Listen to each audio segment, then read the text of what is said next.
to the Bagocast from TSR, don't you know? Uh, how was your guys' week this week, man? We got some topics to talk about today, so we're just gonna cut to the chase. Okay.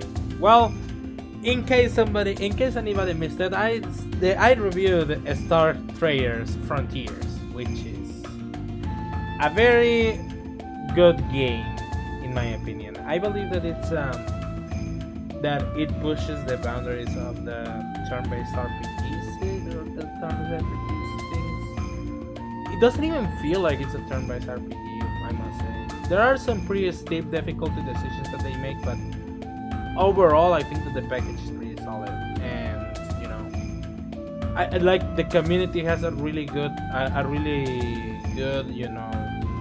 vibe to it because the Discord server was welcoming. A lot of members have been messaging me and telling me like they gave me pointers, so I believe that anybody can get into this game. It is a bit of a guide game, I must warn that much, but at the very least, the people at the Discord server for the Trusted Brothers are pretty much, like accepting of you, and they will help you with the guide part of the game. So yeah. What do you mean by a guide game? Guide, you ever heard of a God Dang It game? Is that like a rage game? No. No. It's a game that is kind of obtuse in its nature, so you have to look up a guide for certain things because the game doesn't really explain it well enough to you or tell you enough. Oh, about like it. a Castlevania 2, Simon's Quest. Zelda 1. Yeah, Zelda Those are 1. guide danging games where it's like you just really need a guide, or even the map that kind of comes with the first Zelda game is kind of obtuse. Okay, yeah, that makes sense. Awesome. And yeah, like it has a huge barrier of entry, especially with the amount of information that it throws into your face. Like they tell you about these factions, they tell you about space, all the kinds of shit that you need to be informed of, but at the same time you don't want, like, you feel overwhelmed about. But after a while, you pretty much got used to that thing, and the game becomes a really fun experience. So, overall, I think that it's a solid package, just with a very steep barrier. Right.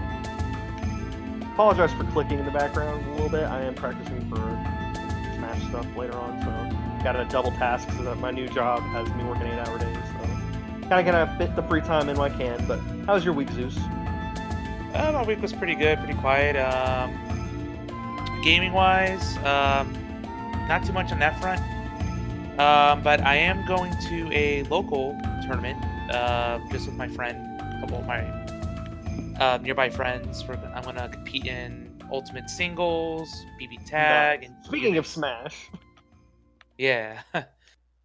I'm just going there and just again gauge where I'm at and also just learn, have fun.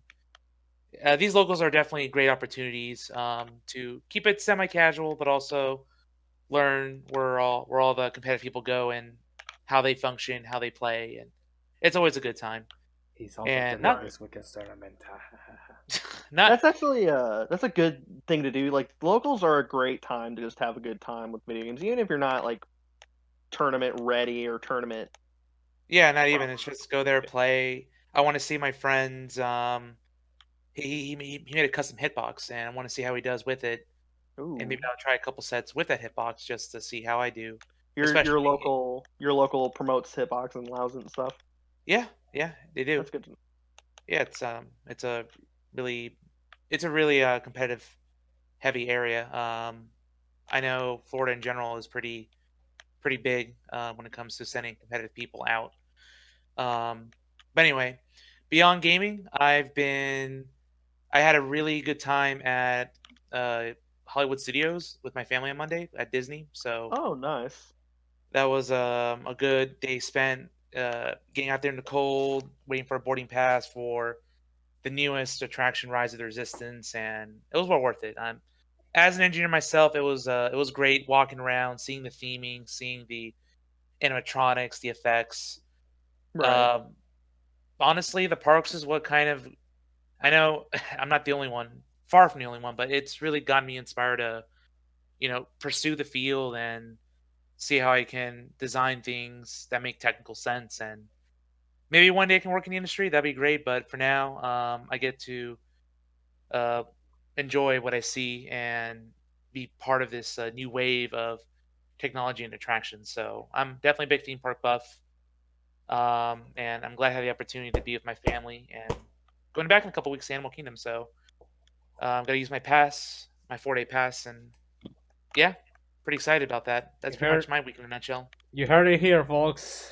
He wants to become a roller coaster enthusiast. He But wants to become a roller coaster enthusiast. What? What? I don't I'm a think theme he. park buff, but I want to help. no, Be part of the ride attention. I meant to say You fucked up his roller words coaster again. manager. Yeah, I was going to say roller coaster tycoon. Like I was about to make this roller You coaster tycoon message fucked it up 3 times. references, and I fucked up the joke. I hate it. I God did play damn. those games, and they were fun. Yeah. Right. How about you, Wheat?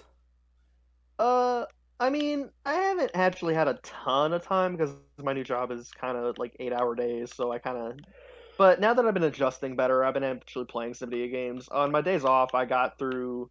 I did a practice run of. I've been doing my practice runs of RE2. Been getting some pretty far in that. I got through the first world of Kingdom Hearts 3 again.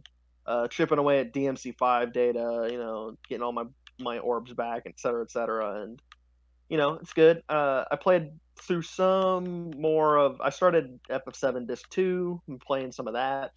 It's good. Like I'm having a good time. I definitely am not going to be getting any new games anytime soon. Not starting any new ones either anytime soon. I really want to start beating some of the ones I've already started. I don't want to get too far ahead of myself, and then just have too many games that I'm just not able to finish. Mhm. So that's pretty much what I've been up to. I've been getting some Smash practice in too. So that's the good thing about the Switch. I can bring it to work and have something. That's why it's like I really like. I have more fond. Excuse me. I have more fondness for the Switch now because I can just bring it to work, and on my hour lunch, I can chip away at games that I have on it. It's There pretty you go. cool. Yeah, so that's pretty dope. But Mhm. yeah, other than that, I've been, I got my first paycheck. I've been getting that stuff set up, and yeah, it's pretty good. Life's pretty good right now. You're forgetting one thing, Wheat. What am I forgetting? How about them Chiefs? How Ah, about them? I didn't think we were gonna talk about it. Oh man. Oh yeah, my Kansas City Chiefs in the NFL finally went to the Super Bowl after a 50-year wait, and we smoked the Titans. It was 50 years. glorious.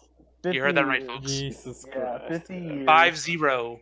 But yeah, man, it's crazy. We should have went last year, but let's not talk about that. But yeah, man, it was. I teared up seeing it. I mean, I love sports, and I know I'm the one in the group that kind of does. But I can be rational. I'm not gonna like I love literally. esports. Yeah, I'm not gonna literally like flip my shit in the city and do that crazy stuff. But like, I think the fact that you like when 50 years is a long time. Like, I don't. My parents weren't even alive 50 years ago, so it's like, wow, it's amazing. It is, and I hope they go all the way. Yeah, I hope we let's go. Go Chiefs. Yep, we're gonna be supporting my boys next Sunday. Next Sunday. Next Oh, yeah. Sunday, because and no, we're not gonna talk about the fact that the Chiefs are not We're not gonna talk about the social justice behind it. Fuck everything. I don't care, man. That made me. No, It let's made not. me salty seeing that article pop up like right after. I was like, I get What? it, but like, come on, man. I'll tell you off podcast, but yeah. Yeah. Okay. Good deal. Kansas Let's City Chiefs in the just playoff, in the Super Bowl, and man, okay. yep. Let's just start with the news Let's already. yeah. Anyway, speaking of things that you don't see very often, there are rumors that a Sony exclusive is going to be slowly coming out on PC. Say what? What? Horizon Zero Dawn is apparently being rumored to be coming to PC with a new added multiplayer mode. Kind of ending this long-standing reality where Sony exclusive games don't release on anything. Kind of like obviously the Nintendo rule of no Nintendo games ever appear on anything other than Nintendo. Sony has their exclusive games every generation that just don't really get ported anywhere else until years after. And this is still in line with that, but I have a weirder feeling about the fact that Horizon's coming to PC soon, if this rumor's true. I mean, this was already started not too long ago. I mean, we saw the David Cage games coming to the Epic Games Store, and we're also seeing something like Death Stranding as well coming to PC. Yeah, that was the first real chip in it because fuck David K. James, I don't give a shit. I'll say it. Like that guy's a hack. Okay, fine. And How it's about easy. okay, fine. How about It's Red easy Dead? to point. It's easy to point and laugh. Sorry to cut you off. It was easy to point and laugh at that game. Yeah, what were you gonna? What Okay, fine. example So were you how gonna? about Red Dead Redemption 2, which was also supposed to be a Sony exclusive until it wasn't? I don't remember. Wait, what?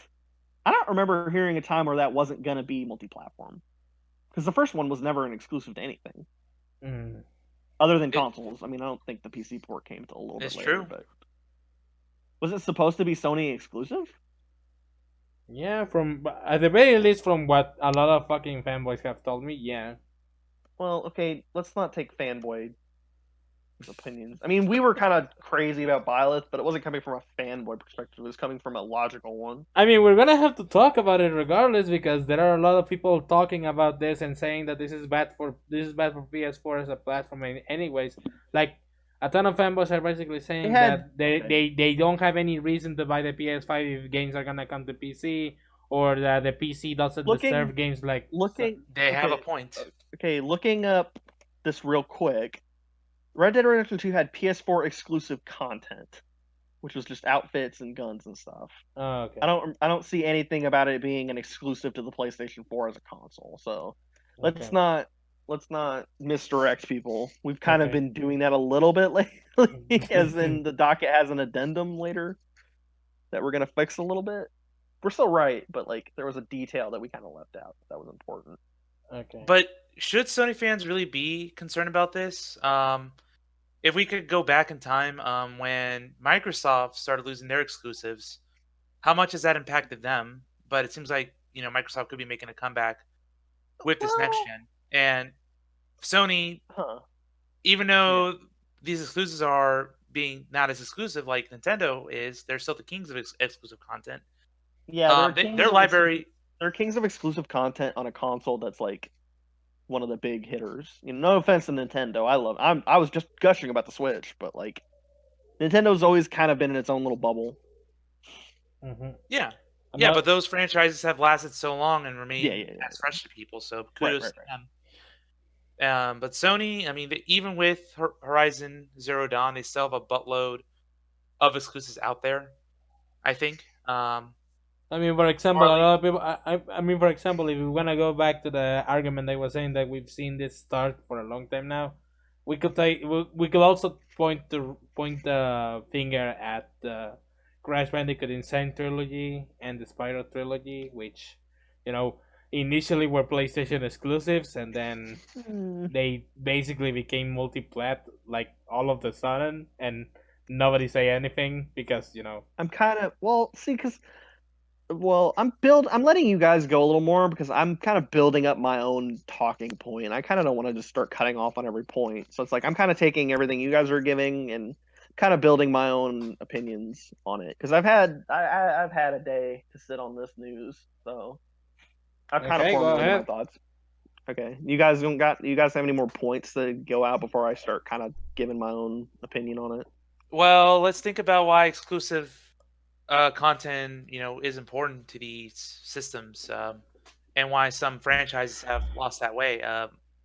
Crash and Spyro, I mean, they're trying to reestablish their brand, and they're not going to accomplish that by being just on one console. I think the move to multi-platform was smart for those two franchises trying to get back on their feet, and things like is God of War still exclusive? I think it is. Yes, it is. That Last of Us. Yes, it is. That Metro game. I'm trying to remember. Probably Metro not Exodus? That one on PC. No, Metro Exodus is on PC.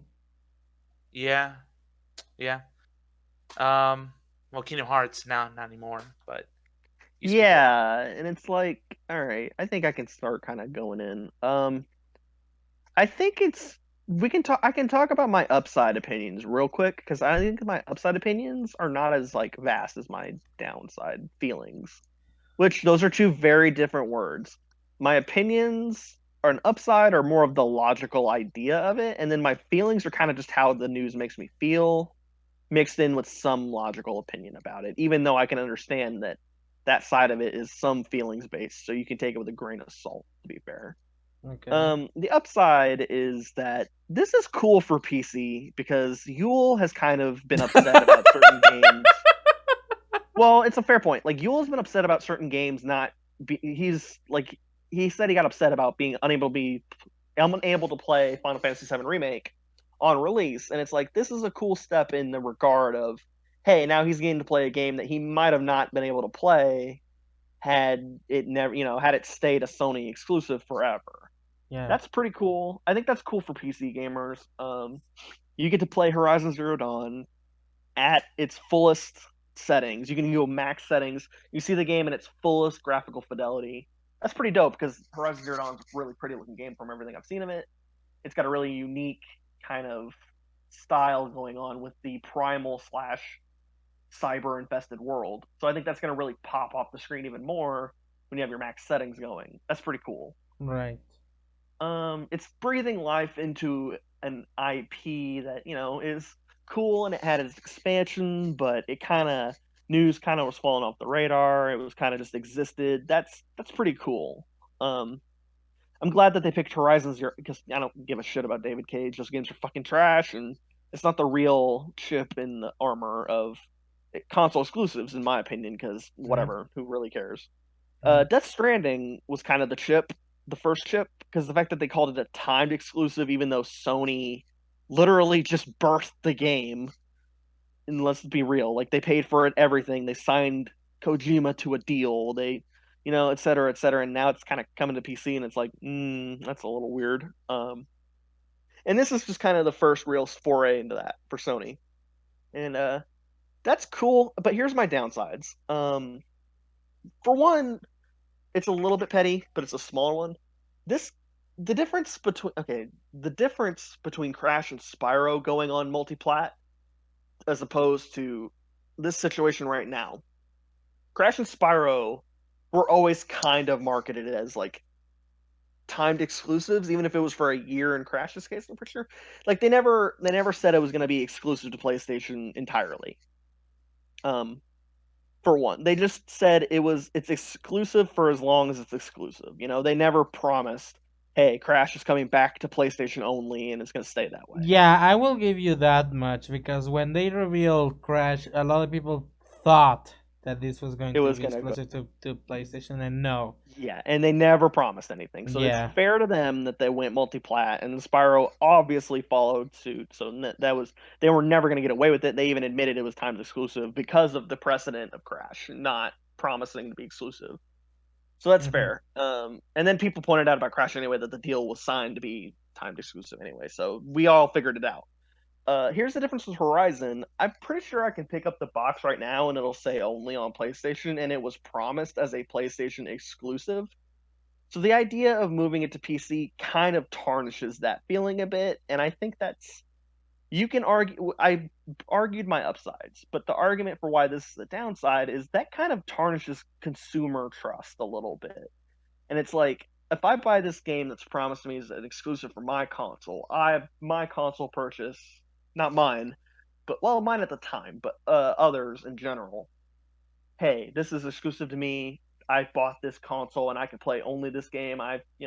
It is a little bit of special feeling, and some people get entitled to that, but I think it's like you promised me this game was exclusive, and now you're putting it on PC, so it's like now I kind of feel a different way about it. And it's like I'm not going to trust your titles going forward staying exclusive to your console, even though you say under the box you say it's going to be exclusive. Well, all right, a couple years later, what if you just put it on PC for fuck's sake? For the fuck of it, like I can understand why that feels a little nasty. Yeah, I can understand the feeling there, but I mean, there's still going to be very, very platform exclusive things that are definitely going to stay in the PlayStation side, like the aforementioned God of War. So, My question, though, my takeaway from that, though, is that's my entire point. Is it going to? I mean, are we going to see God of War next? I mean, is Last of Us going to go to PC? Yeah, I suppose that is an issue, Yeah, it begs the question, and it's like I can easily see how this is like because Yule has talked about PC gamers being shit on, and it's like I get that, but I also see the side of like every game is multi-platform when it comes to PC, and everyone rams it down. Not everyone, that's not fair, but a lot of PC gamers ram it down everyone's throat that the PC is the best way to play a majority of these games. Yada yada yada. And that's why I think the console exclusives matter so much because it's like, you know what, man, you have to play you have to get a PS4 to play this game. This game was made for us, and it's like now if all these games are going to PC, it's like we don't try to reference other content creators on here, but I think there's one valid time to do it. And Cat Icarus kind of made a comment on this exact idea of why does he game on console when he wants to just enjoy a game when he has a PC right there. And he said it's because he considers his PC kind of his work. Other people could see their PC as like everything is in here, and it's like I kind of agree. And he said he liked to just sit on the couch, turn on a console, and play a game. And I think the exclusives kind of gave that feeling validation. And when now with everything going to PC, it's like it's going to validate the other opinion, which is a little nasty. Of well, just play everything on PC; it's objectively better. Your console trash, and it's like okay. I mean, you're not wrong that it's better on PC, but I kind of like the idea that I can just play Spider-Man on my PS4, and you can't just have a better version and hold it over my head. And look, I think as much as I am sorry about that, sorry for interrupting, but as much as I am a PC buff and a person who lives and dies by the PC ecosystem, I still think that this is a very unstable platform, and that the ports for most games are shit. Yeah, we do have a lot of great things like modding or better Mm-hmm. connection or free internet for one thing, but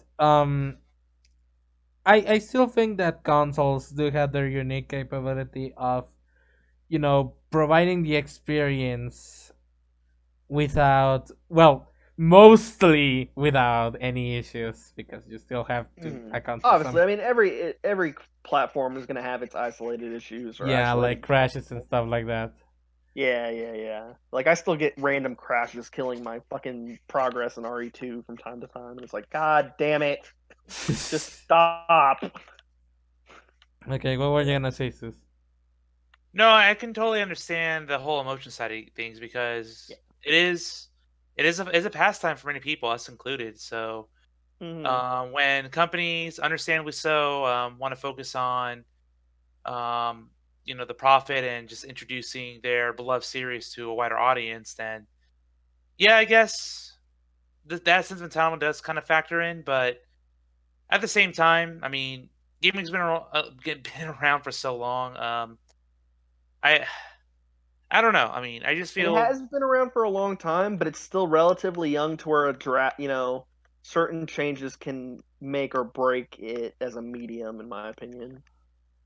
and you It's And only think been the death around of 7 years. It's and only so been are you around since saying the that 70s. are you saying the death of exclusivities is or that's not the death, it's because it's not dead yet, but the eventual death of exclusivities something that might ruin the industry for you if everything Yes, was available yes, everywhere? because I think the idea that if you someone else, I'm not going to credit this one because I just heard it and I don't remember where I heard it, but it was very valid.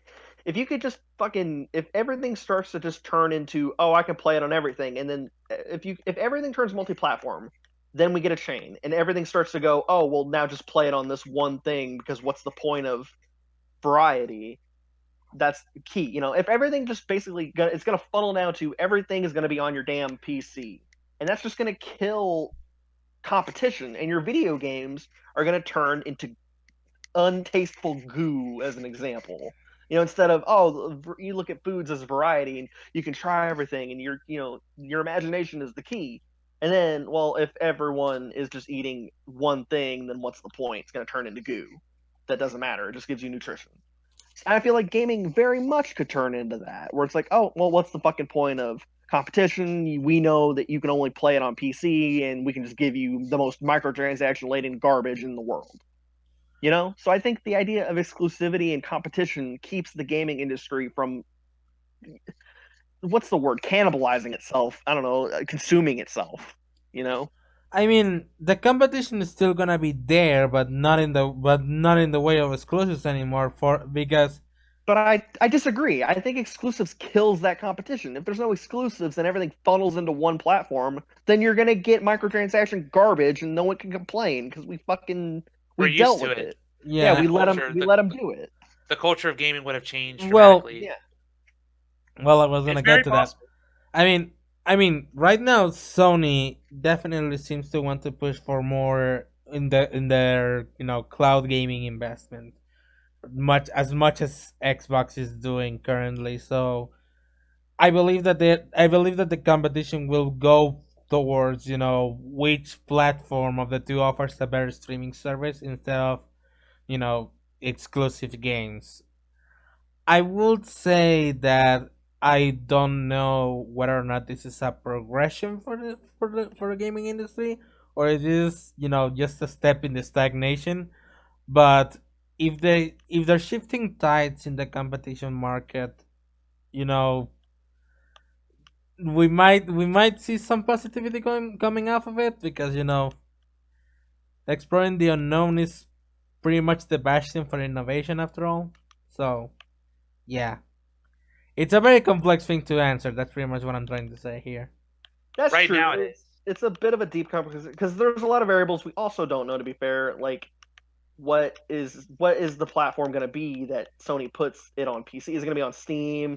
Is Sony going to do its own? Is it going to do PlayStation Now on the PC? Like, what's the deal? We need more details. We need a full confirmation for one, and I don't think it happened today. I think people would have talked about it. Speaking of rollback, the other part of this rumor is that they're adding multiplayer to uh, uh, Horizon Zero Dawn. I don't know why that name eluded me for a minute. Yeah, I wanted to say not Zelda because it's kind of not, but you did say it, but could you please elaborate on that? uh, apparently Guerrilla Games has opened job listings, and apparently they're interested in adding multiplayer to the game, an online type part of it. Co-op? Is it is that what it said? No, I'm just asking. Is it co-op? No, I think it's a multiplayer mode. It's another part of the rumor. I can get this up real quick. Hiring people experienced in multiplayer games. Horizon Zero Dawn is the all but confirmed sequel hit PS4. What? Oh, okay, hold on. My interface is freaking out for a second. Ooh.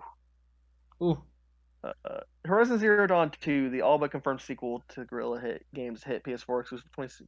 So okay, maybe this rumor is a little wrong. They could be adding Horizon.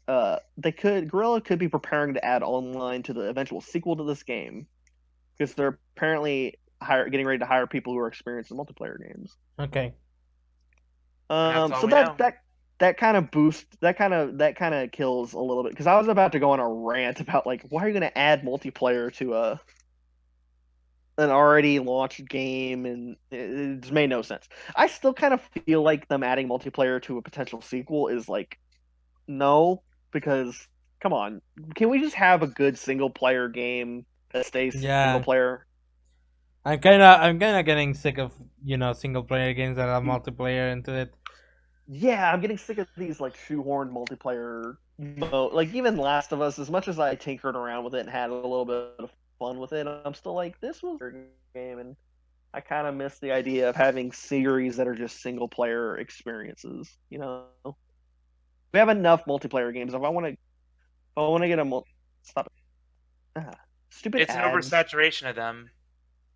Yeah, And then you're yeah, kind of debating with your friends, we could play this game, but no, not everyone has this game. Maybe we should probably try this game. And yeah. True, and it's like I don't think many people are gonna get Horizon Zero Dawn because look at that, there's multiplayer. It's like yeah, okay, that, look at the multiplayer for Horizon Zero Dawn into purchase. yeah, that's Oh not my gonna make god, guys! it sell. Cars has a multiplayer. Uh, Look at that, Resident Evil 3. I'm buying it for Project Resistance. What's a Resident Evil 3? Nah. No, I know. I am playing Project Resistance, and you guys are not going to stop me. I hate you. Hey, I'll play it. It's just not the main draw. Like I really want to see how they tackle everything in the main core game. Uh huh. Like you're a big Resident Evil 3 fan. Yeah, says the guy who never played the game before. Exactly. My only experience before the RE2 remake has been 4 through 7. I'm sorry, I never played the original trilogy. I'm gonna change that. The original Anyway, trilogy is pretty good, but these remakes, all three, although actually the only one that doesn't really drastically change the entire video game is kind of one. Remake one is still pretty in line with what you do in Resident Evil One, and you it's know just the what better version. you know what Resident Evil needs? A remake. a remake. Okay, our window to talk about that is past, so hard no. Okay. Let's Maybe move. another day. Maybe when that story develops, we'll get back to that. But for Yeah. now, maybe not. Yeah, let's move on. Yeah, let's move on then. I'm hyped for it. It might be the actual other. It might be because I know. Oh man, I want to finish some of my games because Resident Evil 7 got delayed a little bit, but RE3 and Resident Evil 7. FF7. Sorry. I was about to ask what. Oh man, too many numbered video games. God damn it, because Resident Evil 7 does exist. Yeah, but like I was like, wait, Resident Evil 7 remake. What the fuck? Didn't it just come out? Yeah, exactly. I was like, what year is it?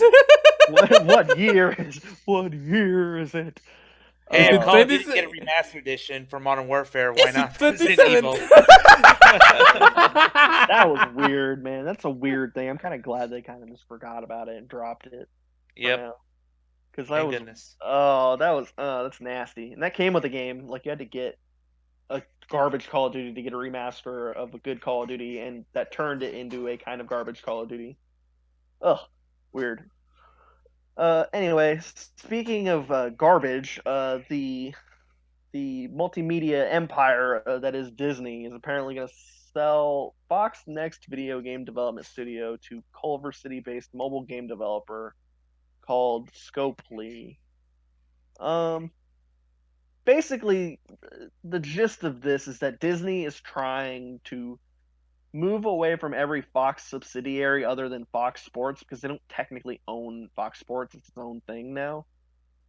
So they're basically just saying fuck everything that has the word Fox in it. It's going to turn into so and so. Like they did this with 20th Century Fox recently. I think they just turned it into 20th Century Films. So it's like Disney wants to act like Fox doesn't exist anymore because Disney is our be all end all god and Mickey Mouse is our Jesus. Yep. Company selling Fox Next Development Studio, including Aftershock LA Studios, Cold Iron, to Scopely.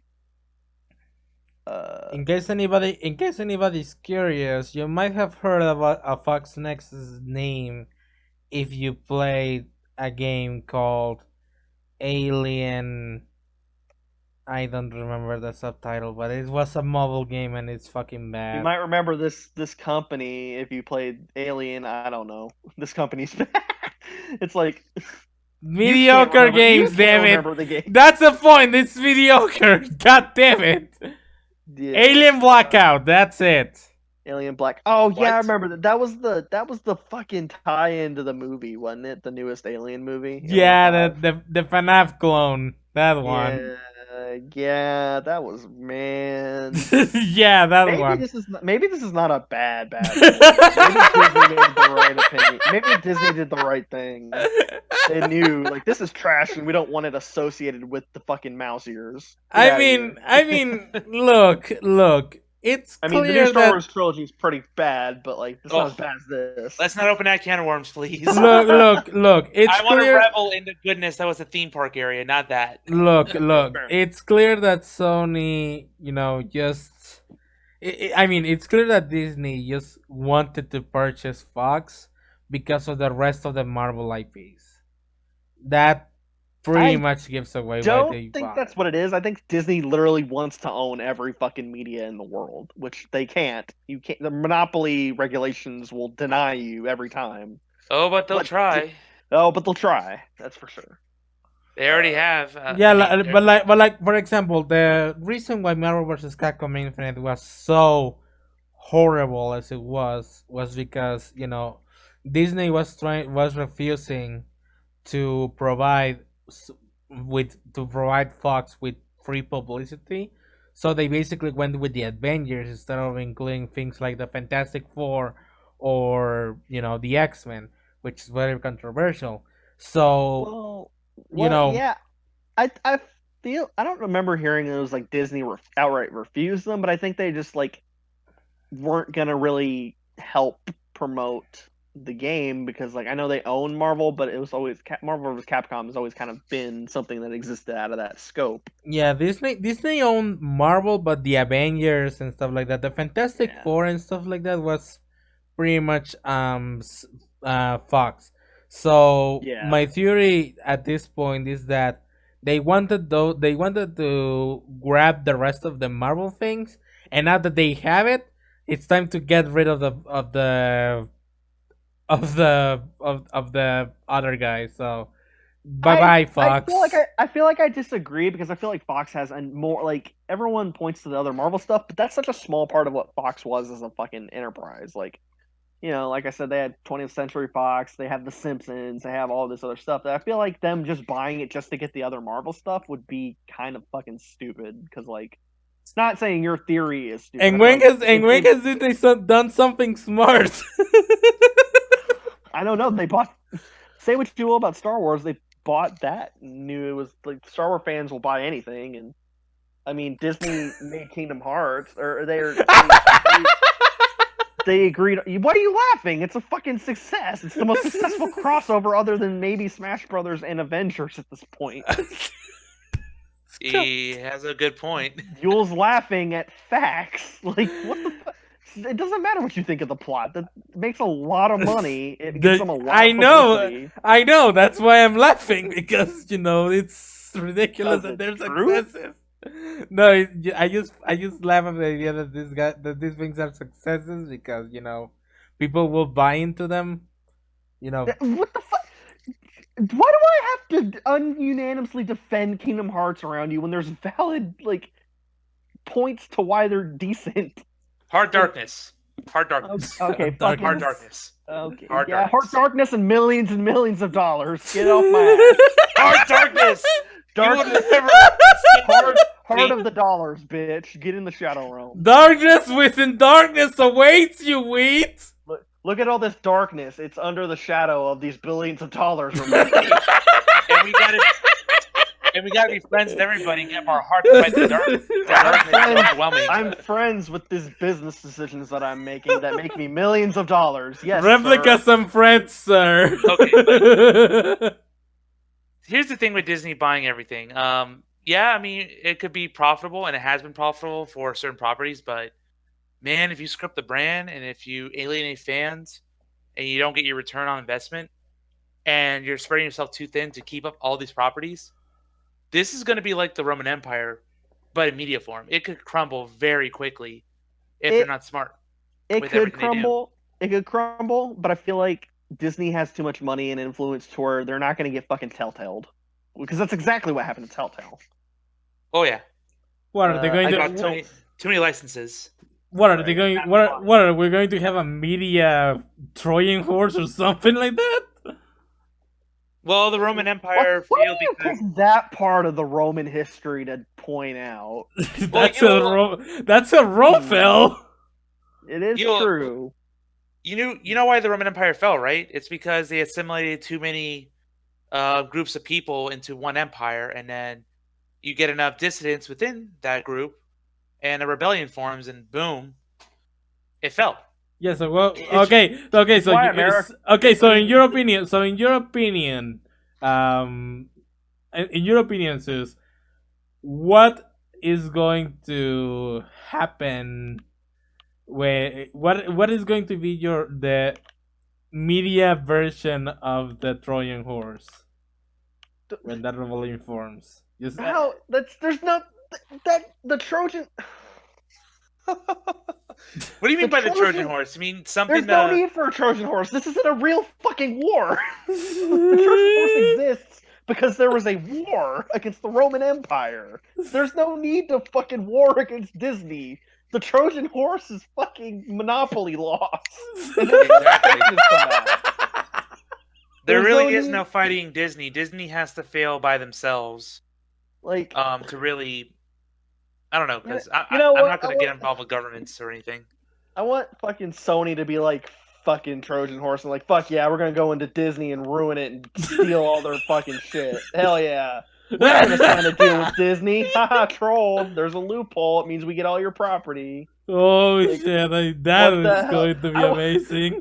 Here's a counter to Disney. I want Universal. to see this now. Holy I shit! wish we titled. Do you title the podcasts? Like, do you give them a title? No, like I Give do. this one a special one. Call it Bagocast episode whatever. Sony is the Disney Trojan horse. You heard it here first, folks. Fine, Jesus fine, I Christ. will. Disney's gonna Trojan horse or Sony's gonna Trojan horse the fuck out of Disney and steal all its properties. Steal it back. Mickey Mouse is gonna be on your PlayStation 7. Oh, buy the PlayStation 7, kids. God of War might kill me if you don't. And we're gonna start seeing by the theme parks now. We're gonna have a Sony Land, like Nintendo Land is going out there right now. Sony God Land of- with Mickey Mouse as the fucking icon of it. One day. No, you know what? Just create us in fucking Kingdom Just create us in the House of Mouse. Oh, what's this? A God of War? Oh, you killed and slaughtered Donald Duck? Who cares? He doesn't fucking heal me anyway. That ain't family friendly. You shut up now. Corporations will survive. Chinese market. Okay, let's move on. Let's no. move on already. I'm gonna stop you right there, Stop it. Okay, just Chinese. Oh. no. Just stop with this topic, please. For my sanity. Yeah. Speaking of dumb bullshit, Elon Musk wants to put The Witcher in his fucking Tesla car. Oh my god, I regret every decision I have ever made in my life. Nothing like says playing video games in your car. And How use the the car as a fuck controller. are you going to play video games in a car? You have to pay attention to the fucking road. Well, okay, Well, here's my counter argument. This is not going to be for the driver. Well, they're already trying to make self-driving cars. So that's for one. For That'd two, be nice. yeah, for two, if anyone else is driving a car, it could be for like your passengers. If they want to play some walk. My question is, why The Witcher? Because that's a fucking RPG that you have to invest time into. It's not like a Pac-Man or fucking Mega Man or something you can just pop on for a couple minutes on a car ride.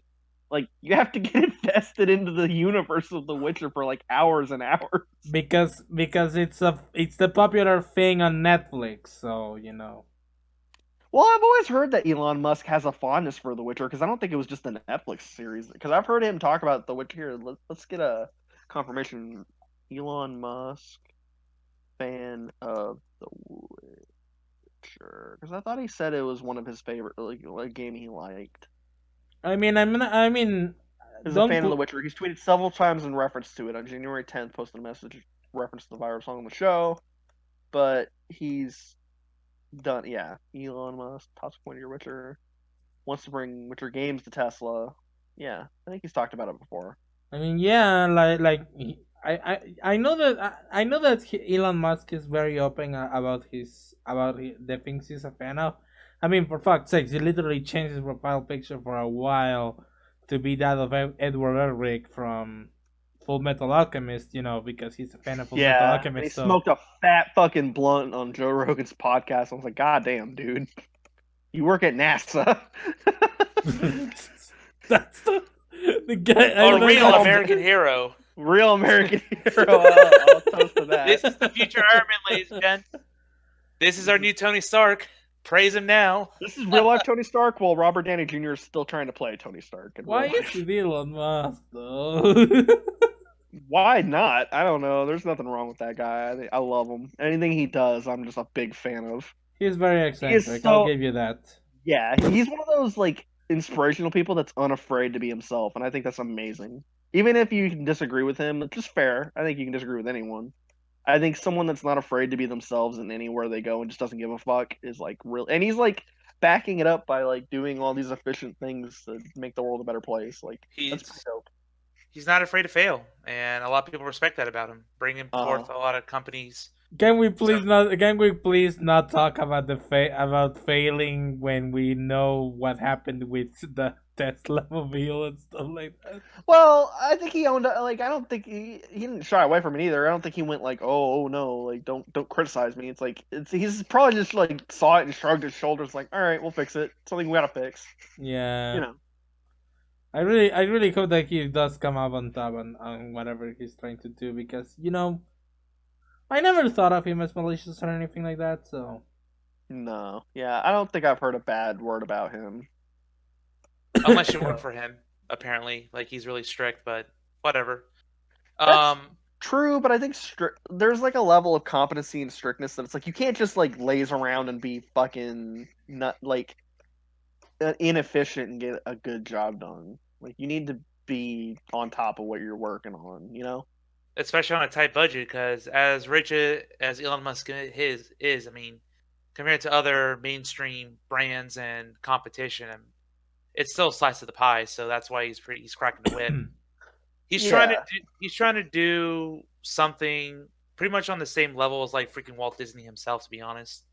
Just trying to really set his foothold in the industry and be the next face of Americana. So I do wish him well, but Witcher in the car, I don't think that's really a great idea. And I'm curious to see how that'll sell and what other games will come to Tesla cars, and who's going to spend their time in the car playing them. Because you're in a car, I mean, it's comfy, but it's not as comfy as being on a couch. Can you imagine an integration with Uber or Lyft where you can get a Tesla car and you can just like play video games on it during your ride? that will be amazing. Yeah, because I took an Uber today and now it just kind of clicked in my head like that would be an amazing integration. That will pretty much be the only reason why I asked for an Uber. Like, yeah, if I get to play video games on the way to another place, fucking sign me right in. Put a Smash in it. Yeah, that would be dope. Well, Smash is not going to get in it because Okay, fine. BB Tag. That's it.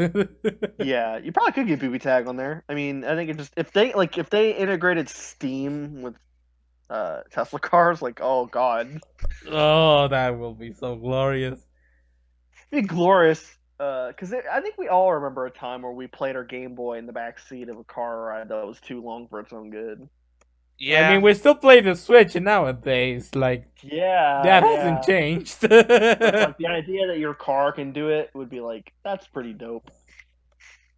I wonder how much it would kill the battery of your car, though. It is fully electric. Holy shit! I played 30 hours of Witcher and now my car doesn't start. You're supposed to charge your car like weekly, I think, with a Tesla. Yeah. Oh my god! It's been 30 hours sitting in your car, sir. What are you doing? I'm playing Witcher. I gotta finish this side quest. I'm playing Witcher, damn it! You're under arrest for not tossing a coin to your Witcher. But yeah, would that tablet like that be compatible with wireless controllers? I mean, in the video, it just shows I'm sure there is. I'm sure there is, because the PS4 controller has Bluetooth connection now with the updates. Okay, well, I could definitely see it being fun and useful. Hopefully, if you're driving a car and playing, that you, as a driver, you don't look at the screen too much. Yeah, well, I don't think they're gonna put it on like the driver side screens or whatever's over there. They're definitely well, it's in the middle, so they can see it pretty easily, but they should be focused on the road. I mean, I don't know exactly how this works, but aren't the self-driving cars, no longer don't even have a wheel or anything like that? I think the self-driving cars have you can start driving it and then you can turn it to self-drive mode.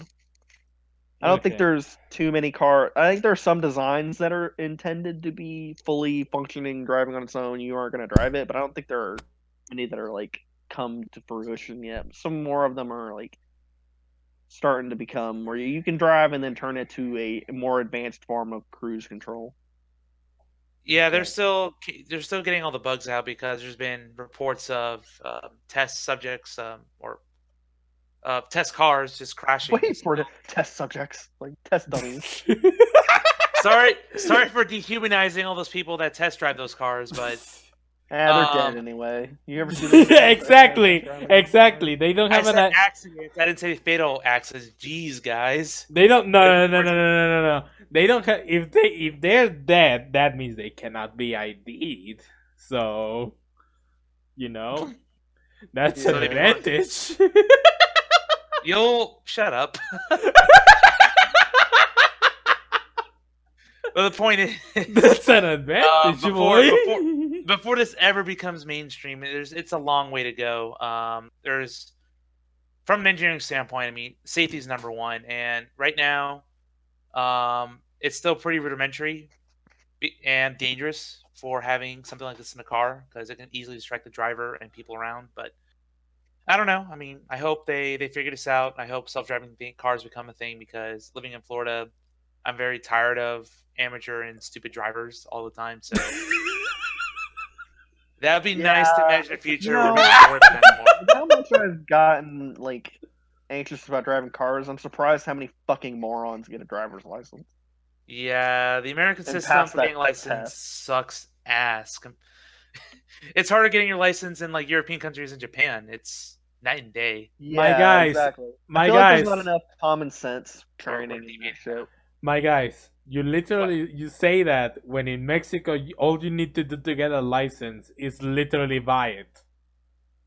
I Wow. am not even kidding in that regard. Yeah, but you guys don't have like a ton of like mega highway roads and stuff like that. You guys just kind of have roads. Yeah, but still, you can give it to any fucking idiot with over 18 years of age, and they're also gonna drive their little cube cars. They're going to fucking drive off the fucking cliff because they're not competent drivers. They just literally got a license because they bought it. Oh well. See ya, amigo. Guess you're dead.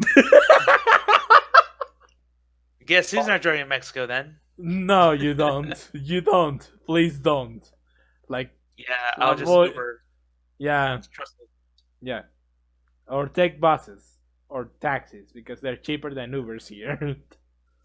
Which is really dumb. I really worry for a third world country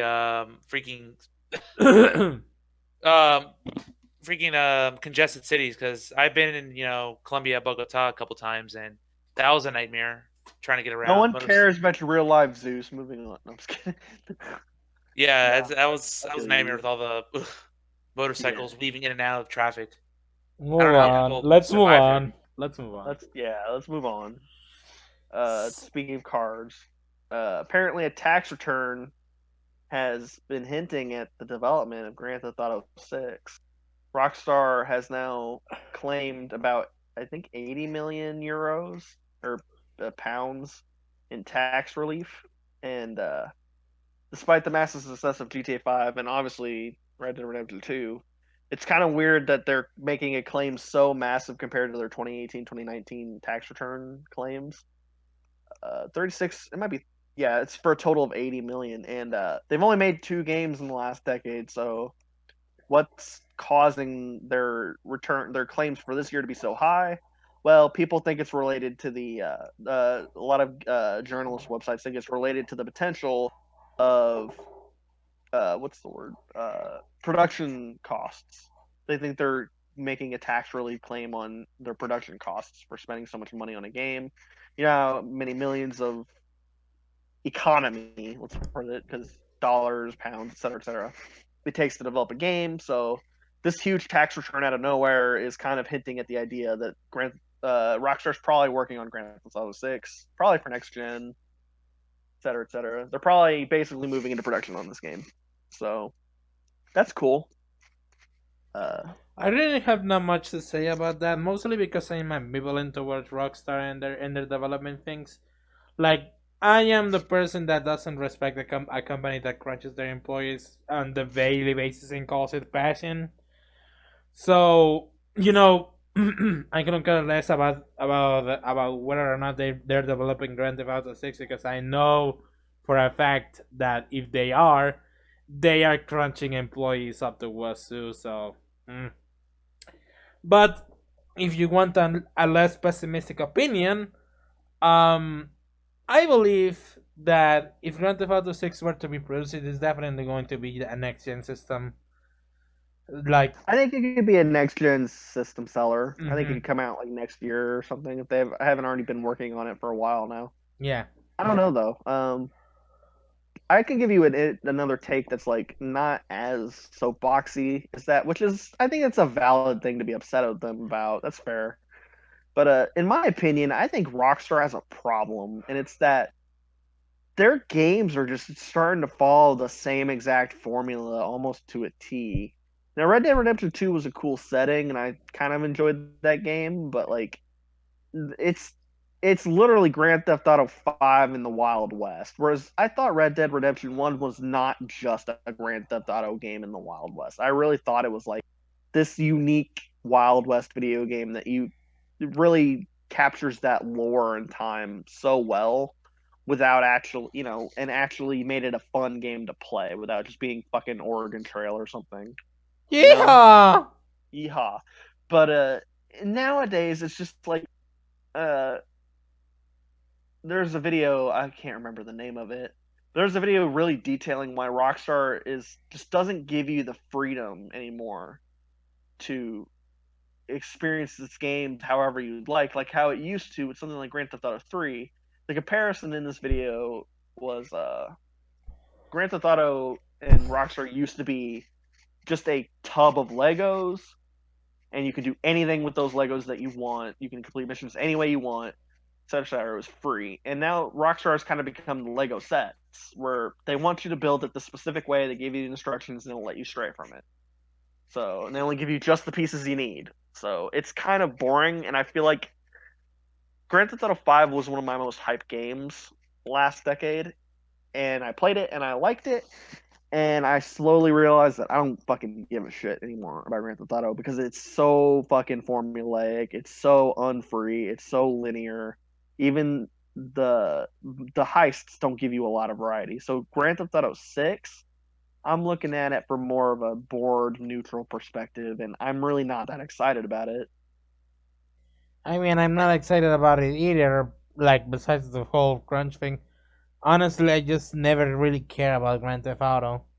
Like, not even the first Yeah, and it's iterations. I grew up with these games. These were some of the first like console games I played, which I know it's not a great thing for a kid to say that, or someone who was a kid when they came out I to say that. played Resident Evil 2 when I was 5. Yeah, Please, like, yeah. But come yeah, on. I just felt like the series had a lot more of a soul back in the day. And Hmm as much as I liked 5, and I think the online has a very passionate community. I love something called No Pixel, where it's like just role players playing real life roles in the Grand Theft Auto.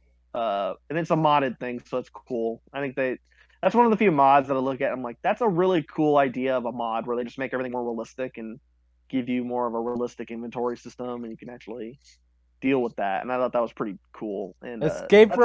Escape from real life by playing a simulation of real life. Why the fuck not? Well, I think they actually to argue for No Pixel here. I think my problem with Rockstar is tied to No Pixel, and that No Pixel makes these fucking like you can do a crime, you can set out a crime in these No Pixel mod roleplay stuff.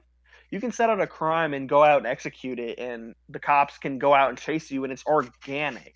It feels real. It feels like you're really elaborating and setting up these crimes and feel like you accomplished something. Or as the cops, you feel like you stopped something and did your job, and it was really cool. And Rockstar can't even develop a game that's half as good as that, half as fun as that, half as organic as that. And there's no excuse for it. I feel like you don't have to do that degree of detail, that 10th degree. But Rockstar should be able to make something half as good as that. They should be able to make something half as free and half as flowing as that kind of fucking ecosystem. And it just makes no Mhm. sense. Even Red Dead Redemption 2 just kind of bored the shit out of me at a certain point. Oof. Because like Oof. I like that game's gameplay, but like the wanted system's stupid. The reality is you're really not. They try to masquerade the idea that you can go into a different town with different clothes and all that stuff. No, it really doesn't fucking matter. Just get a different horse and wear a different mask. And then even then, there's certain points with the wanted system where you can just you should be able to do a crime and get away with it without getting wanted. And cops from Bangladesh can know you're doing a fucking crime when you're all the way across the map. Like, okay. Yeah, it's stupid. Yeah, and I feel like these systems are just—it's the Bethesda problem in a nicer engine under more money. Where it's like these are problems that you should have ironed out and fixed so easily, and yet you just like your games are successful. So why do you have this? This is why exclusives cannot die because like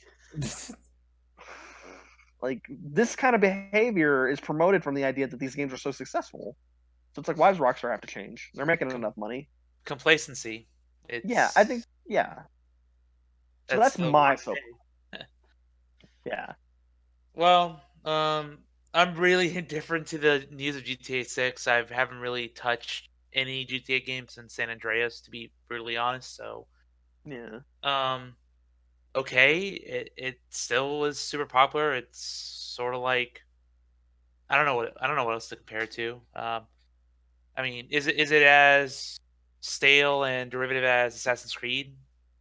Can we say I that, Matt? don't know because I think Assassin's Creed's gameplay got boring. I think there's a similar argument to be made there, but I feel like the entire like I don't think it's as bad as every single Assassin's Creed game has the stupid towers and the animation is nearly damn identical and et cetera, et cetera. I think that they're at least with you when you play Resident Evil. God damn it! I really want to play Don't you Resident Evil 3 dare! remake. No, I can't compare these two games. I was gonna say Resident Evil 4. If you play Grand Theft Auto 4 and Grand Theft Auto 5, you do feel a difference. I think that Grand Theft Auto 5 fixes and is better in a lot of ways than Grand Theft Auto 4. But there's also just this Rockstar game problem where their entire design philosophy is where it's getting stale. Not the games themselves, because I did have some fun with Red Dead Redemption 2. I did have a lot of fun with Grand Theft Auto 5, but I'm starting to see their development pattern and how they want you to handle the missions and how these games are structured are starting to get a little stale. It's kind of like Telltale in a sense. Yeah, Mm. it's a better comparison. Yeah, because like with Telltale is the same with Rockstar. The You can same see game in some good different Telltale. clothing. Yeah, you can see it. Well, that wasn't my point necessarily. My point was going to be like there are some games in Telltales that are fun because the setting's good, the story's good. Walking Dead season 1, Wolf Among Us, Tales from the Borderlands. These are all pretty good Tales from the Borderlands. Telltale. Sorry, these are good Telltale hits. But it's the same like paint, coat of paint, like you just said. Yeah, that part is right. It's the same coat of paint. So Not really big reason to be hyped, really. yeah, it's kind of sad that it's like Grand Theft Auto 5. I got really hyped, and I love the trailer. I mean, the Rockstar's trailer work are about as up there with Kojima, and that they're just really good at hyping you for a game. So I feel like the Grand Theft Auto 6 trailer could get me excited for something, but like I don't know. I just feel like I'm Rockstarred out. I don't think I'm really that excited for a new Rockstar game. When do you think it'll be announced? E3 or something? I could see an announcement this year, but I feel like we're so fresh off of. Well, E3's fucking dead. I don't give a shit. Like, they're not gonna announce it at E3. I had to bring it up. You did. You drove the nail right into my heart, right even deeper, right deeper. Yep, I'm an asshole. What else Yes, is new? you are. But no, I just feel like if we're gonna have to go on where they announce it, I think they announce it next year. I think once because it's not gonna be a launch title for PS5, Xbox, PC Tower. I'm never gonna call that Still thing by so its real stupid. name. Series X. What? I heard PC Tower. PC Tower, yeah. Yeah, Uh, what? Echo Tower. Echo Xbox Dot. Echo PC Tower. Echo Xbox. Xbox Echo. Oh my That would be a god. far better name, honestly. I want the Considering Echo. considering how it looks, yeah, might as well just call it a PC at this point. Cortana, scream racial slurs and tell the kid on the other end I'm gonna fuck their mom. Cortana cannot do that right now. We're not awful fucking kids. Okay, like on Leg on. Zeus, go ahead and say your things. I don't have much to say, to be honest. I think you guys pretty much hit the nail on the head with GTA 6. I haven't really touched Rockstar games since the original Red Dead Redemption, to be honest. Yeah, that was Which a I good did, game. which I did quite enjoy. I think they can handle the open world very well. It's just can they offer something fresh for this go around with a similar franchise? And honestly, I have my doubts. Yeah, because it's like, well, we'll move on after this little point, but like I think Rockstar Games and Grand Theft Auto, I think Rockstar Games has been focused so much at making these big, big, big open world maps. Look how massive this world is. Okay, great. That world's massive. What can I do in it? Not much. Great. It's just fucking. It is like 5 million feet wide and like 1 inch deep, which was the No Man's Sky problem before they fixed it. Um, but yeah, I just think that it's great, and there is more to do in like Red Dead Redemption 2 has a decent open world, but like I would take a smaller open world game if you give me a very, very versatile experience with that open world. I will take like I'll take a map that's the size of the older games they made if like everything I can do in that map is just vibrant and flowing, and the damn wanted system isn't busted as shit. And I feel like if they fix their core problems and sacrifice the big map, I would be very happy. But they're not going to do that. They're going to One of their selling points is that Grand Theft Auto 6 is going to be the biggest map ever, and Vice City's huge, and you can go to Cuba and all that shit, and it's like, it doesn't matter. It doesn't feel as fun as it could have been.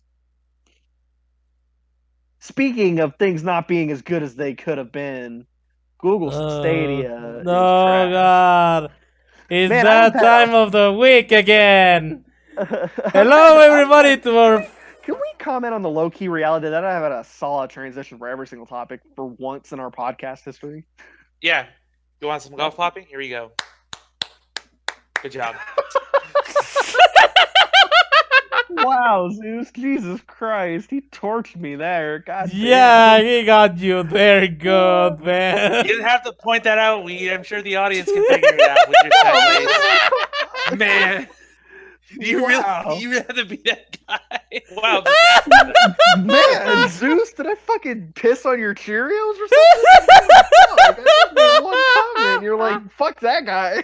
Oh my That guy's a dick. No, you threw ketchup in my spaghetti sauce. Yeah. Oh, did I put sugar in your spaghetti bowl? Jesus I guess so. Christ, guys. Damn, Zeus just fucking got mad for a sec. Like, I heard a little bit of anger. And they're like, damn, this fucking guy. Like, oh, man, I'm sorry. I'm proud of one thing I did right. I'll just shut up now, man. I'm sorry. You can tell this story, I guess. No. Okay. Basically a business. You know what? Let's actually call Zeus to that. Let's see if he knows the story. Fuck it, let's go. Calling me out? Okay. Yeah, okay. Yeah, come on, Mr. That fucking guy. Mr. Hotshot, let's go. Okay, go ahead. All right. All right. Do it. Tell this Do story. it. Do it. You won't. I'll read the whole dang article in this voice. Okay, well, let's not. Let's not do that. We value our time here. Do we? I guess we did just kind of fucking. We just kind of rant about Sony being the Trojan horse of Disney. I guess you got a point. Yep. Okay, so the Stadia. Remember when that was actually kind of a big thing? They were pushing it hard during the holiday season. Well, apparently, a lot of the people are starting to get the grumblies. All the normies out there, they're not too happy with the way Stadia launched and what they promised. So, whew. I wouldn't say the normies because. Dead on arrival? Yeah, I wouldn't say the normies because. The normies. Hi, normies. No. I wouldn't say the normies because not even normies were going to buy this. Like. But it was marketed towards them with the way, at least from the ads I've seen. Yeah, from the ads, but that doesn't mean that the fucking normies bought it. Like they were just like. I'm convinced that stupid Twitter account bought every single copy that exists in the world. The fucking Stadia Works account. Yeah, fucking Stadia. I wonder what Stadia Works thinks of this reality. It's just a bunch of haters, man. Fucking haters. And yeah, honestly, all joking aside, I still have my standards as well, and I'm going to say that I really don't like the fact that there are so many people who now begin to think that they got shafted, or in some cases they think that they paid for early access and stuff like that. It really is a shame that all of this had to happen, to them, especially because like I said before, we're not fucking guinea pigs, and treating people like such is really a shame. Because knowing Google, we're not going to see any further developments down the line if they keep, messing things up the way they are right now. So it's just going to get worse and worse and worse, and just I think the biggest worry is that Google's been radio silent per the article. They were pretty bombastic when released, but no news yet. And with its struggling sales and perception, they're not helping themselves. The first impression is huge for a lot of these new tech items that we see released every year. And yeah, I mean, there's as one guy already technically put in the article, it feels like it's died already. I don't think that's an overreaction. I think I don't that is think it's an pretty spot on. overreaction for the simple fact that Google has a history of just like trying these new business ventures and then just fucking shitting them, just dying on them when it doesn't immediately succeed. Like Google Glasses pretty much became a business thing for business people, mostly because they could find a use out of it. But like other than that, for the common use, Google Glasses is dead. And I think that they're doing the same thing with Stadia. And God damn it, I just got fucking spiked twice. Basically other like Google spikes these ideas to death, if you want a good comparison. yeah. And So that's and yeah, that's and that's pretty much why I am like, yeah, I'm aware that Google Stadia was then on rival. Common sense. I didn't buy the fucking thing, but there were people who did, and they did not deserve to be treated the way they did. So they don't deserve to be treated that way, but having worked retail now, and I have genuinely had a few customers be this way. If you're kind of just throwing money at something and you don't understand it because it's convenient, then I feel like there has to be a bit of 50-50 responsibility here. Some of it should be that the company shouldn't be screwing you and taking advantage of your ignorance, but at the same time, like, don't buy something without researching a little bit about it. Like, come on, do a simple Google search and just find out what it is, Like, and then, yeah, because, like, I guess my retail is coming out a little bit, and then it's like, I get these people who don't know what this thing does, and then they just keep repeating the same question, like, until basically it turns into fucking make it work, make it work, make it work. Well, okay, I can't. All right, it does this, it does this, it does this. I can't make it do what you want just because you want it. But at the same time, Google Stadia can be what it want. Google Stadia can be what you want. They just didn't make it the right way, yeah. to put it in a sense. So I definitely get it. It's two sides, but like I do kind of feel sorry for these people who did adapt it because I don't think there's anything wrong with throwing a little money at something or having hope that it works. When it's a new business venture and all that stuff. I mean, I think it's not bad. the prospect of cloud gaming is definitely something that people are looking for. I mean, for fuck's sake, I literally just went on a tirade about how Sony and Microsoft are going to compete with their dumb, cloud platforms. But the thing is, that's because they're Sony and Microsoft. They have a lot of backing, especially with in terms of their exclusives, the developers that work under them. That kind of stuff. What the fuck does Google have?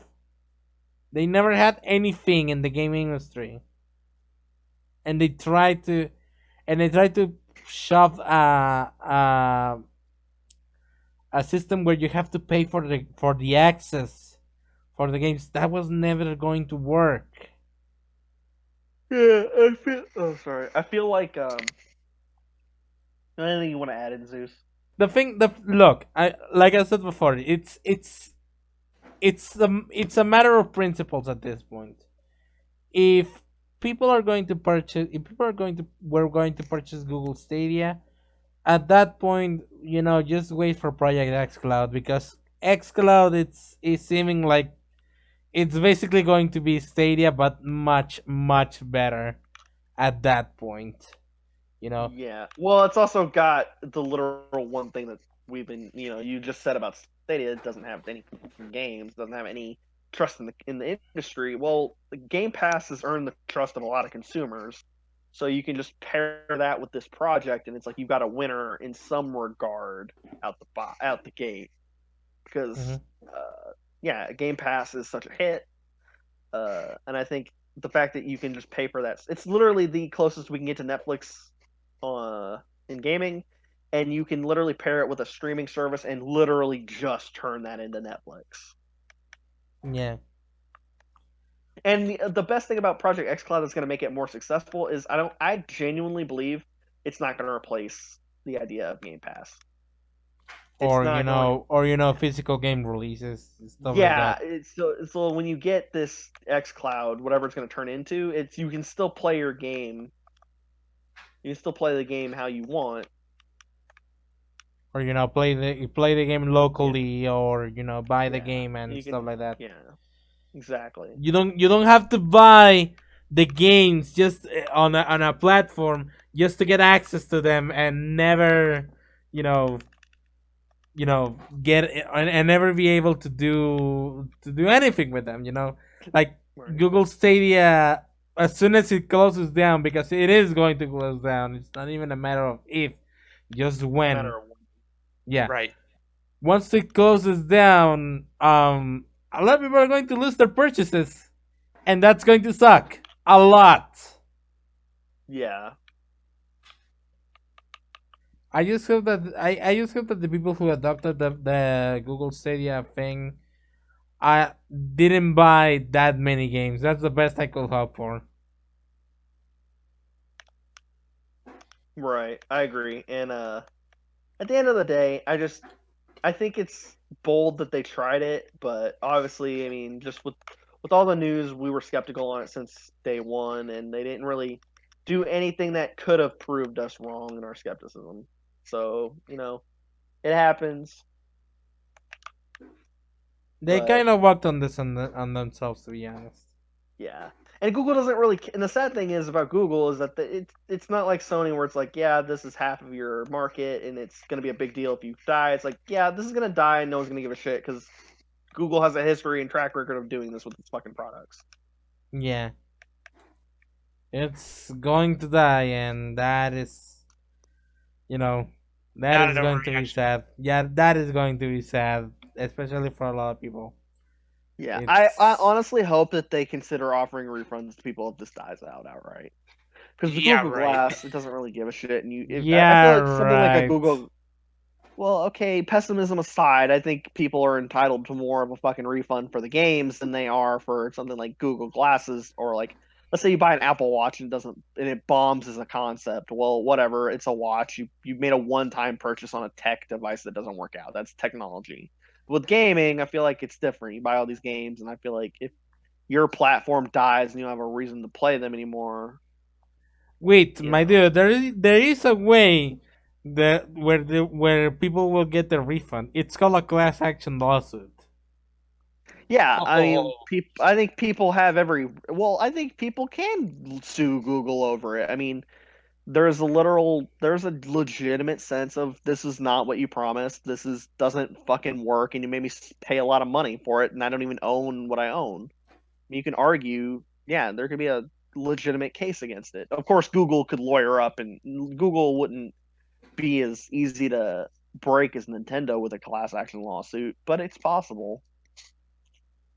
yeah, Like but what would they sue over? That's false advertising. false advertising, the whole fact that the fact that the platform wasn't supported for as long as Google say it will be. There are Hmm. so many reasons there's why there's they. there's things, and lawyers are this is what lawyers jobs are, is to nitpick and to find the nitty gritty in these small print details. That's their job, so they would find something. Anyways, Yeah. we have one more story to discuss.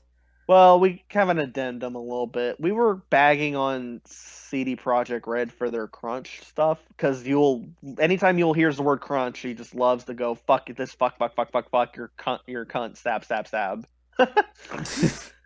But the Okay, reality blame me is, for everything. CD Project Red is crunching its employees a little bit, but they have admitted in the past and have admitted that like we are setting up crunch, but it's not what you think. It's like we are paying one the biggest deal with the crunch, and then they do this, and no other gaming company does this. Is they're gonna pay for overtime, like Okay, 200% bonus or whatever. So okay, they're paying overtime. They're doing the overtime on the weekends, and they're paying at like 125, 150% bonus in your pay for all that overtime. So and they're alternating. Another thing they're doing that other companies don't do with their crunches, they are overdoing overtime hours, but they're alternating people out of those overtime hours. So you're not getting the same person working 50 weeks out of the year and only Okay. getting 2 weeks off. So they are. It is a crunch, and they're admitting it, but like I like to think of they're doing what sometimes retail will do. A good retail will do. Like we have the holiday season coming up. We'll pay you for overtime. You're just gonna have to work and get through it. Yeah, they're So they're it's like, they're paying the employees for the amount of they work. yeah. They're not, which to join you a little bit in there. They're not rock starring it and saying fuck you. You love video games. Do it. Get in there. I'm Yeah. going on my vacation. My name is Dan Hauser. Woohoo!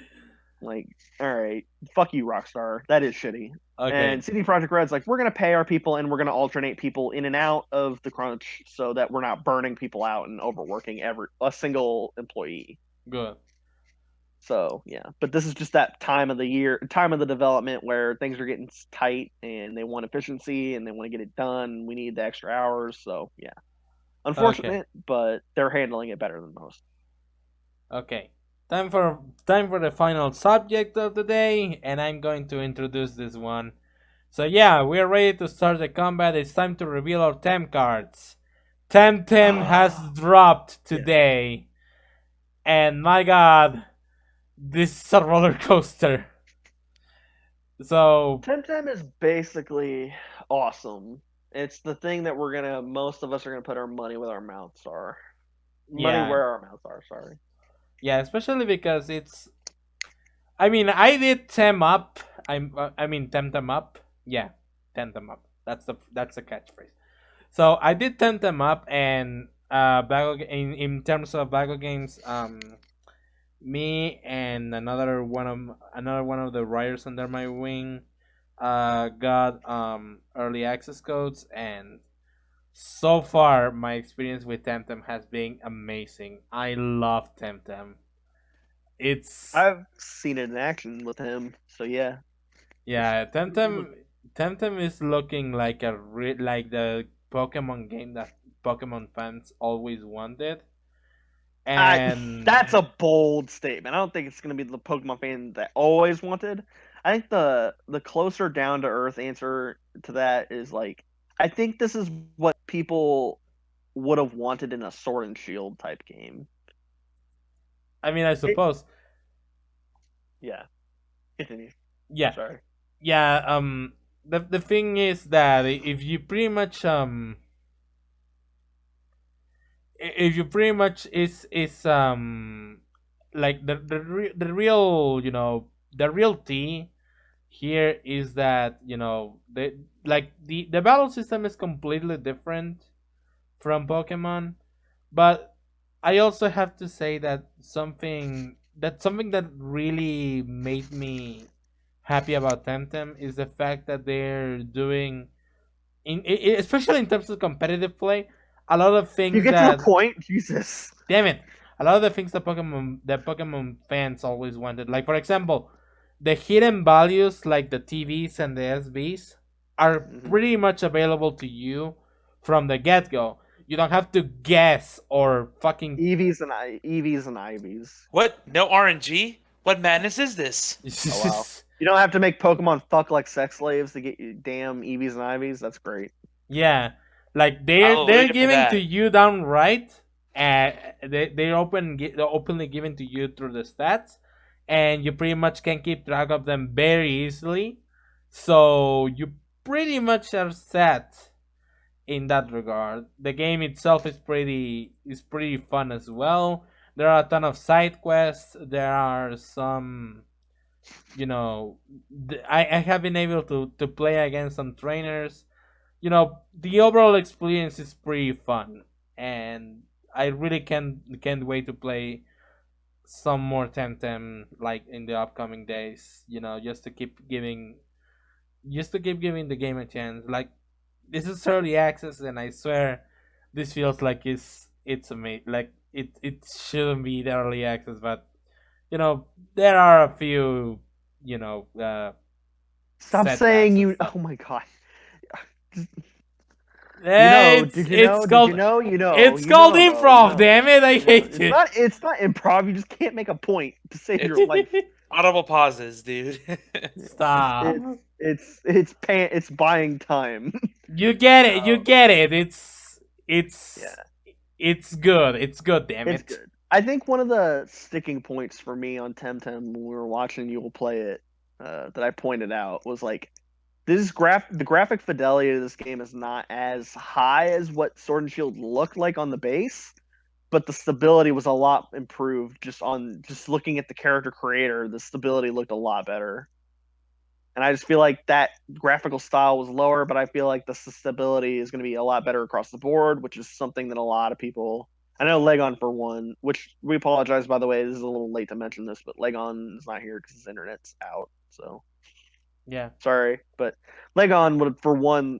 Legon did enjoy this graphical stability and frame rate of Temtem because even for an early access game, wow, that game is stable. That's kind of incredible for a game that early in its access and development cycle to be that stable. Like, that's kind of impressive. And I mean, we should talk about the news. Like, as soon as the game came out on early access, the servers died.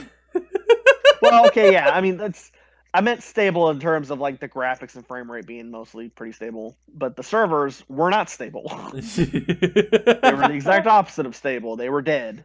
Yeah. So the reason why because of that was because literally 25,000 people were all trying to play the game at once. And since that game is an indie game and the MMO, of course the game wasn't ready to take that many players at Right.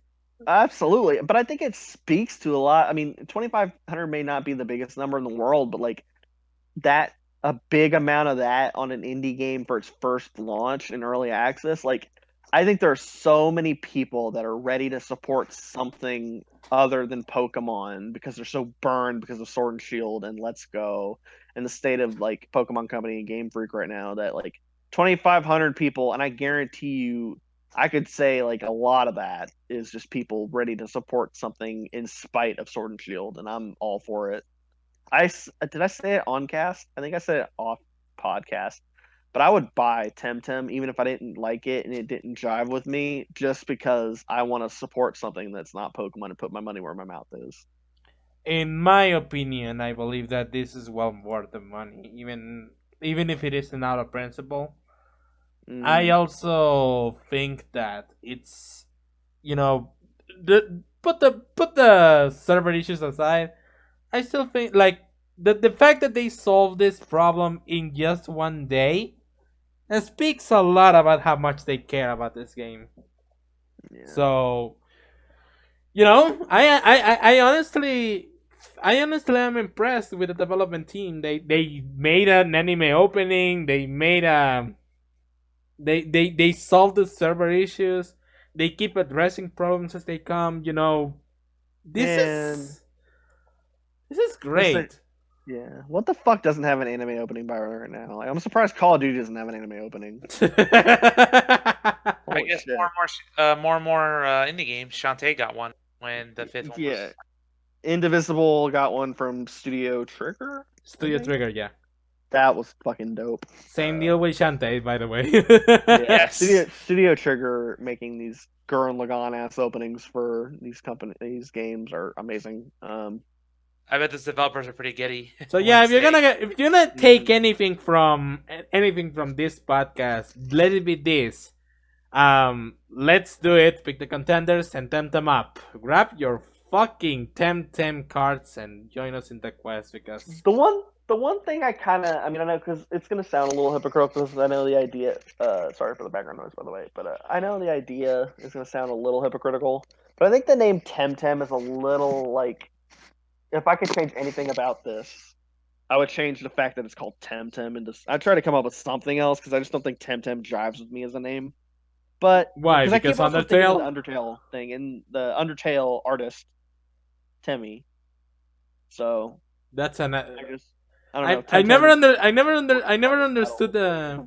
I never we'll see. understood I don't the. know. I think Pokemon is also a weird name, but it's been around so long that like you don't question it. But Temtem is definitely not the right Doesn't roll off the tongue direction. as well. I don't know. But it looks really fun. The battle system being different, like Yul said, is really cool. And I'd actually be one of the few that's like not opposed to that because like Pokemon as a battle system is kind of boring at this point. It's the most basic of RPGs. Even the most boring Final Fantasy game is probably up to snuff with or a little more entertaining than Pokemon at this point. Mm-hmm. I'd play Final Fantasy 13 over. I'd play Final Fantasy 13 over Pokemon at this point. But yeah, that's pretty much what So that's pretty much what I want like everything I wanted from Pokemon is pretty much done in Temtem. Like from the engaging storyline, the side quests, the fact that you can see the EVs and IVs, Difficulty. the difficulty, yeah, it's actually pretty rough. I have been having to think about some of my choices, and it's not just limited to just type disadvantages and advantages. You get boost in for some moves depending on the composition. So the composition of your teams matters a lot in Temtem. There's a stamina system where you can't overuse the moves because otherwise you will start hurting your Temtem, and that's that's a lot more. It's a lot more interesting. I mean, it's the same. Okay, it's the same as the PowerPoint moves and Pokemon. It's the same concept because once you just run out of moves in Pokemon, you start doing damage to yourself because you're overexerting. But it's a more fresh take on it because it's like it does it to individual moves now, so you can't just spam move. You have to think about it, and that's cool. And what was I gonna say? It's more I, realistic that way for sure. yeah. Well, Because my other point was gonna be like I never needed difficulty in Pokemon because let's be honest, even the better Pokemon games, the older ones like Gen 2 had a weird curve. Gen 3 and had some hard points, and Gen 4 had some hard points. But it was like the problem with Pokemon, even at that point, is even at its most challenging, it wasn't thoughtfully challenging. It was grind until you can beat this thing. And I think the idea that there's a strategic difficulty in this one, it makes it infinitely more replayable because you can't just. It's not promoting just grinding your way out of any situation. It's no, you actually have to think about this, and it doesn't matter if you grind through it. It's like if your thought process is not right, you're still going to keep losing, or at least have a difficulty winning. yeah. And like I said before, it's like the real attractive thing about Temtem is the fact that the composition matters the most, especially because it's a doubles fight. It's a doubles game. Mm-hmm. So and some moves get boosts, Pokemon Coliseum, not a real Pokemon game. Sorry, my salt came out and there. some moves get a special boost in attack and performance if you actually perform with certain um duos. When it's pretty fun to experiment with those. Pokemon XD Chaos Darkness Coliseum shitty Pokemon games. So yeah, again, The the sandbagging is more entertaining than you'll actually reacting to what the fuck I'm saying. So yeah, back to Temtem. So yeah, Temtem is basically the experience I recommend if you're looking to satisfy that Pokemon craving, in case Pokemon Sword and Shield wasn't enough, or in case you don't want to play. And hey, it costs $35, so you basically get. Are getting a DS copy of a Pokemon game, and you're getting the graphical fidelity of what Sword and Shield probably could have been if they had just down-resed it a little bit and made it a little more. Well, fuck, man. I think we did kind of criticize it for looking like a PS2 game, but I remember speaking out and going, I don't mind how it looks. I just wish that Sword and Shield didn't have garbage fucking Ocarina of Time textures and was also more stable. Or and at the very least they're not getting off their Temtem behind a paywall. So Yeah. that is another real piece of tea. Yeah. well, how many Yeah. Temtem are in the game compared to Pokemon right now? Let's be fair here. Well, Mm, that's and I'm gonna nip that argument in the bud because like this is a new property. Why does it matter? Ooh, very true. Like, and it's also strategic. So it's like even if there's only 10, great. I have 10 things to work with against your 10 things. Let's have a chess match. You know, Yeah, I'm gonna dip out. you're gonna dip out. Well, I'm not gonna go in a chess match about defending Sword and Shield. Why am I even defending No, Sword no, and no, no, no, Shield? no, no, no. I meant like the battle system is a chess match against you. I'm gonna take my 10 Temtems, have a chess match with your 10 Temtems, and we're gonna see who but wins. That's but more entertaining. Okay, Right. let me finish this point. It's more entertaining than having 600 things, and it's like the battle system is one dimensional. You're right. You're right. but I do like the yesterday, whole initiative and the synergy and all the surprises you can throw your opponent without Right, just relying on type advantage and right, stats. And oh, my stats are better than your stats all the time, so I'm always gonna right, win. Ha ha right. ha ha ha. What's your but what's your point, Yule? yeah, but just for curiosity, there are 141. That's surprisingly close to the first generation of Pokemon. The 151. Yeah, that's 10 off. Wow. 10-10 off. Sam, Hey. Sam, oh my Yeah, this fucking god. podcast is over. I'm fucking killing Yeah, myself. you know what? It's Yeah, an Oh, that's and awful on that it. point. note, This is this No, I'm not podcast. going to. No, but that's wow. Okay, so Temtem is if you don't like Sword and Shield, like we don't, you have an alternative, and now you have no excuse to kind of say, I don't like Pokemon. Well, here's something to support that is trying to be the bloodstained of Pokemon per se. Yeah, And hopefully and don't run like fucking shit on the Switch like Bloodstained did for a minute there. But it and I will. really hope that the Temtem continues to be a success. The number of people went from 25,000 people to 30,000 just yesterday, and I was really surprised about that Yeah. because usually you expect numbers to go down after the first reception. No, they're still up, and they're I still going up. I can't imagine that a majority, if not all of that, is people who are ready to support something other than Sword and Shield. Because I just feel like you can't look at something like Temtem and not draw some like it doesn't matter. Everyone in the world knows what Pokemon is, even if you never played one. So I feel like you can't draw a comparison without realizing, hey, this is like anyone playing it has to have some connection to Pokemon, even if they never played a Pokemon game. I feel like it's like, hey, maybe I can get this Pokemon knockoff for cheap, kind of like Yokai Watch became successful because of its not Pokemon status. You know what I mean?